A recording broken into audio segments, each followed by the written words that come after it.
عاوز ايه؟ اكسر دول، اكسرهم ونبل اكسرهم. اللي انت شايفها دي ست، ايوه زي ما انا بقول لك كده، ما تجلبش، استنى، تعالى رايح فين؟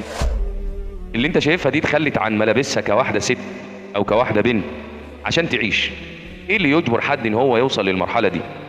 بعض الناس او بعض الظروف بتحكم علينا وتخلينا بنعيش بشخصيه تانية خالص غير اللي احنا عايزينها. فاهمني؟ في مثل عندنا بيقول لك ما حدش بيموت على كيف، سبحان الله العظيم. فارحموا من في الارض يرحمكم من في السماء. عندك اخت بلاش تظلمها، حتى لو هي ظلماك او هي جايه عليك بلاش برضه تظلمها، اعمل اللي عليك وعامل ربنا واتق الله.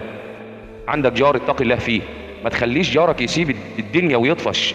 في والله العظيم بنوصل لمرحله ان الانسان ممكن يفقد اعصابه ويعمل اي حاجه، او يروح يرمي روحه في البحر، المهم انخنق تعب.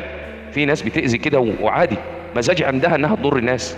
فاياك انك تضر حد، لان والله هتحاسب وهيتعلق في رقبتك يوم القيامه. يقول يا رب خد لي حق من ده، انا ما عملتش فيه حاجه، ليه ظلمني وليه بهدلني؟ انا كنت عايز اعيش. فيبدا الانسان يتخلى عن الثوب بتاعه او الجلباب بتاعه كواحده، يرجع يخلي روحه واحد عشان يعرف يعيش. يبدا يهرب، يروح ويسيب العالم كله، ممكن يسيب بيته ويسيب الدنيا كلها بسبب ظروف او معامله وحشه. ومن يتق الله يجعل له مخرجا ويرزقه من حيث لا يحتسب. لو وصلت لحد هنا صلي على النبي وشارك الفيديو وبلاش تظلم حد.